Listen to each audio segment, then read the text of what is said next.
A prime competitor to the Galaxy Note 3 and the Optimus G Pro, the BLU Life View brings a lot of great features to an affordable price point. I'm Aaron Baker from PhoneDog.com. Let's do a full review and see how BLU's phablet device holds up against the competition.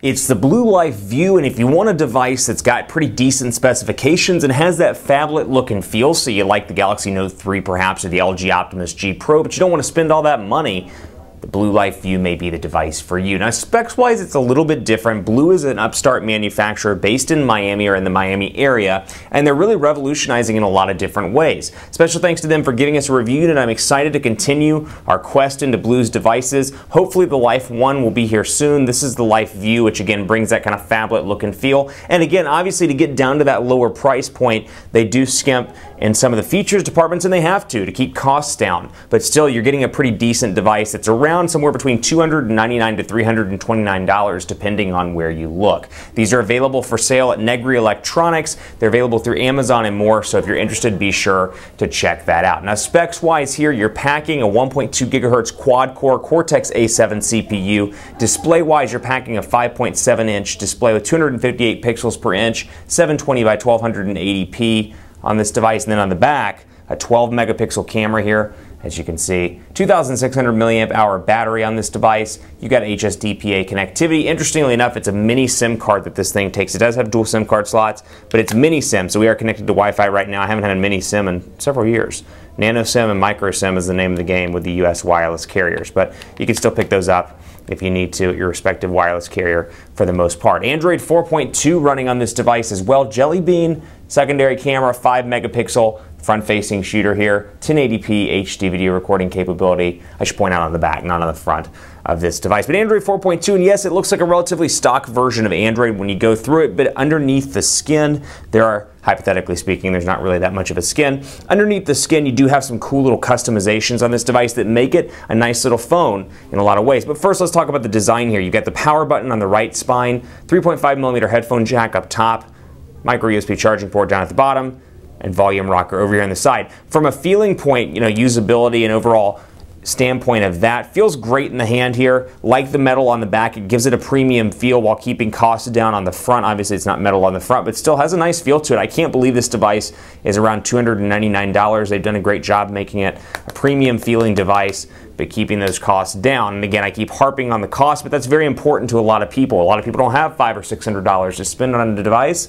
They want something that's got decent specs, it's large, and keeps the price point under control. A couple of things I like about this device. We'll go into display here and take a look at the lock screen notifications, the scenes as well, and just kind of walk you through the default and then the work scene, all the different customizations this has. Theme is pretty cool. I happen to be a fan of this. We'll change the theme to mint, for example, and it changes that stock blue Android color to, for example, raspberry, or to mocha, or to mint, and you can see it changing up here as we go through it. So obviously green line there, and I can go back out here and take a look, and you can see the green color scheme all throughout the device as I use it. The color of toggles, or the color of the toggles, that's hard to say, changes from blue, which is the stock, to green, which is what I selected. So display here, we've got that. Wallpaper, brightness, daydream, font size. So you got a couple of different options here. Font size, normal, and then I've got my buttons down here, menu, home, and back, and then go back down through here as well. Audio profiles, so all the stuff that you would get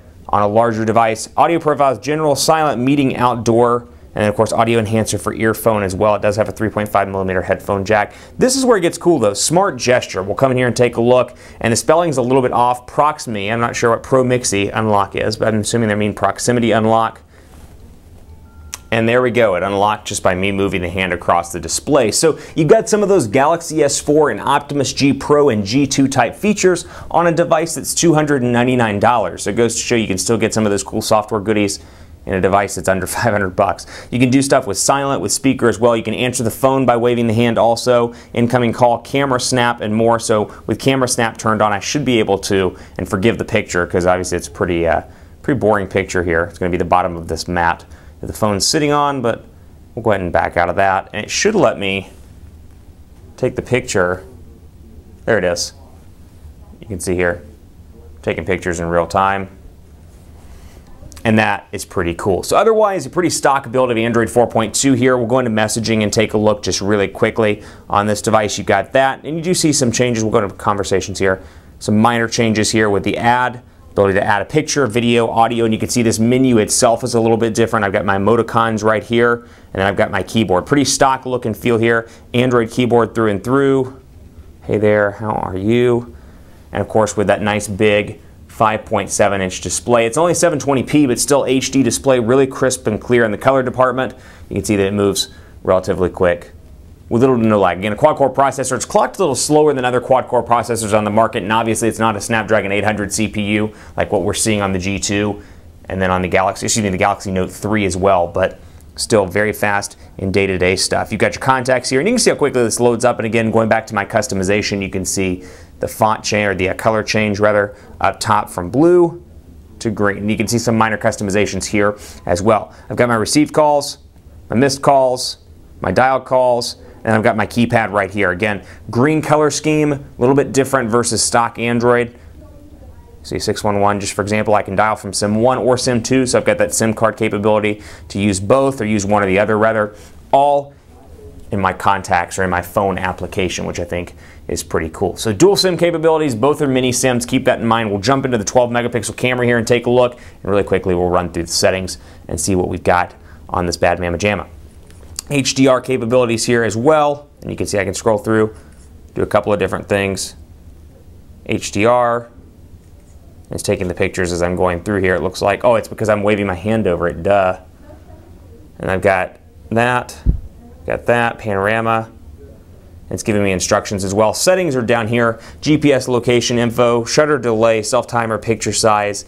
Got all this stuff down here that I can customize and configure, including white balance, image properties, exposure, color effect, and more. Now you can see this is not the stock version of the camera application. BLU has made some minor customizations to this, but still 12 megapixel camera on a device this inexpensive. I'll bring over my Elgato just so we can focus on some text here and see how it looks. Let it focus in on that Turbo 264 HD. And let's say I'm with my friends.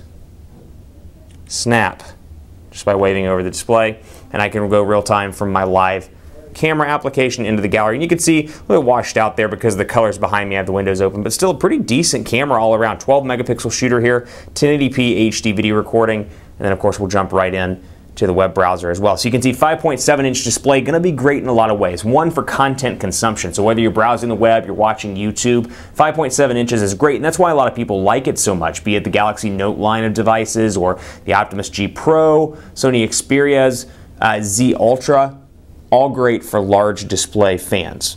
And that's something you get here, but you get it at a lower price point, which I like a lot. So again, portrait to landscape here. Transitions are nice. This isn't going to zoom in because this is a mobile version of the page, but you can see here as I scroll up and down, I've got my page, phonedog.com, and then of course I can open up new pages as I see fit just by clicking right there, and it shows me the live number of browser windows that I have open. So all in all, a nice device here. The pros, incredibly cheap price, quad-core processor, decent amount of megapixels in the camera department, and the battery at 2,600 milliamp hours, not bad. The same size as the Galaxy S4, could be a concern for long-term use. I get about 10 hours to 11 hours with moderate use on this device, but again, I keep in mind that's on Wi-Fi, that's with the screen turned up to the highest brightness, that's with a lot of the tests that I've done. That is not indicative of day-to-day performance.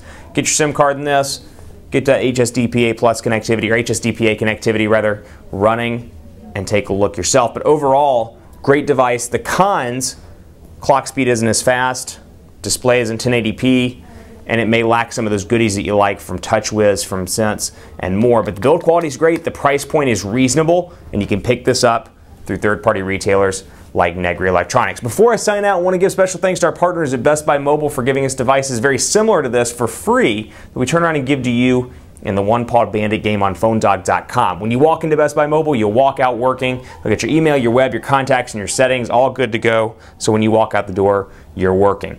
I'm Aaron Baker from phonedog.com. Keep it locked and let me know what you want to see covered in dogfights and subsequent challenges with the BLU Life View. I'm on Twitter at phonedog_Aaron, Facebook, facebook.com/HiAaronBaker. Thanks for watching. I'll see you next time.